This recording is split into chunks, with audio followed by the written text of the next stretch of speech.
Salut à tous et bienvenue dans cette nouvelle vidéo. Aujourd'hui, nous allons découvrir AstroDB, une base de données légère et puissante directement intégrée dans votre projet Astro. Si vous êtes développeur front-end ou passionné de développement web, restez bien avec moi, car ce que vous allez voir pourrait bien changer la façon dont vous gérez vos données dans vos applications Astro. AstroDB, comme son nom l'indique, est une base de données spécifiquement conçue pour fonctionner avec Astro. Elle se distingue par sa simplicité et son intégration fluide dans vos projets. Que vous travaillez en local ou sur un serveur distant, AstroDB s'adapte parfaitement à vos besoins. Mais alors, comment ça marche? Pour commencer, il est nécessaire d'exécuter la commande npx astro add db. Après avoir installé la dépendance, vous avez à votre disposition une base de données locale libsql qui est un fork open source de SQLite. Les données sont stockées dans un simple fichier .db.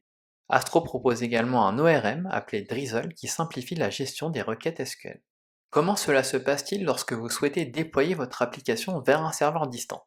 Eh bien, lorsque vous déployez votre application vers un serveur, la base de données distante fournie par AstroDB sera utilisée. Il s'agit d'une base de données hébergée sur les serveurs d'Astro en mode cloud. Il faudra au préalable créer un compte Astro Studio afin d'obtenir une clé API pour pouvoir utiliser cette base de données disponible dans le cloud. Voici à quoi ressemble la démo que j'ai préparée pour vous.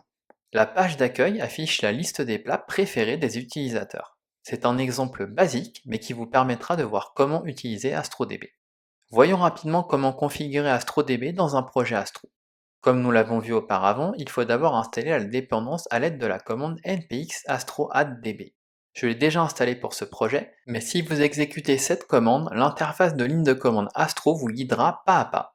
Après avoir installé la dépendance, la base de données est prête à être utilisée. Si j'ouvre le fichier astroconfig.mjs, je peux constater qu'AstroDB est bien utilisé depuis l'entrée intégration. Vous noterez aussi que j'ai indiqué le champ output avec la valeur serveur. Cela permet d'activer le server-side rendering par défaut dans votre projet Astro. Dans le fichier config.ts, nous retrouvons la configuration de notre base de données. Donc dans ce projet, j'ai configuré une table pour stocker les plats préférés des utilisateurs. Vous pouvez voir que la configuration est simple.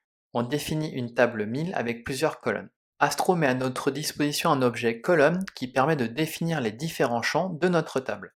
Ainsi, nous avons une colonne ID qui est un numéro auto-incrémenté qui représente la clé primaire de la table. Ensuite, j'ai défini une colonne title qui contient le nom du plat et ainsi de suite pour les autres champs. J'ai aussi une relation avec la table des auteurs qui est définie plus bas. Pour ce faire, il suffit de passer l'option References afin de lier la colonne Author ID à la table Author. Et pour que nos tables soient prises en considération, il est important d'ajouter cette instruction au niveau de l'objet passé à la fonction DefineDB. Ensuite, grâce au fichier seed.ts, on peut insérer des données de test automatiquement lors du développement. La fonction seed s'effectue automatiquement lors du démarrage du serveur de développement. Pour insérer des données, il suffit simplement d'utiliser l'objet DB fourni par Astro. Cet objet DB cache en réalité l'ORM dénommé Drizzle. Drizzle est une librairie qui permet de faciliter la gestion des requêtes SQL à l'aide de fonctions utilitaires. J'insère donc dans un premier temps un auteur dans la table des auteurs. J'utilise la méthode insert de l'objet db et je lui passe l'objet author que nous avions précédemment déclaré dans le fichier config.ts. Je fais de même pour insérer un plat dans la table 1000. Analysons maintenant la page d'accueil qui récupère la liste des plats. Depuis la zone de script qui est définie tout en haut, j'utilise Drizzle pour interroger la base de données. Ainsi, en appelant la méthode select de l'objet db et en lui passant l'objet 1000, j'obtiens la liste des plats. Et dans la template, je passe la liste des plats à travers la variable 1000 à mon composant 1000list. Simple et efficace, vous ne trouvez pas? Et maintenant, si vous souhaitez accéder à la base de données distante en local, c'est tout à fait possible. Si j'ouvre le fichier package.json, j'ai ajouté le script start remote qui permet de démarrer mon serveur de développement en utilisant la base distante. C'est l'option "-remote" qui est importante ici. Si je lance la commande npm run start remote, vous pouvez constater dans les logs du terminal que je suis bien connecté à la base distante.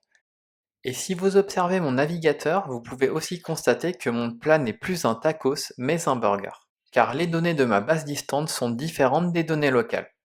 Et pour finir, voilà à quoi ressemble le Studio Astro. C'est une interface web pratique pour visualiser et gérer vos données directement en ligne. Je peux ainsi visualiser ma table 1000 et éventuellement ajouter ou modifier les données directement. Voilà pour cette introduction à AstroDB. Comme vous pouvez le constater, AstroDB s'intègre parfaitement dans l'écosystème d'Astro. Si vous souhaitez approfondir vos connaissances sur Astro, il se trouve que j'ai enregistré une formation sur mesure pour vous. Si vous êtes intéressé, vous trouverez toutes les informations juste en dessous dans la description. À très vite pour de prochaines vidéos.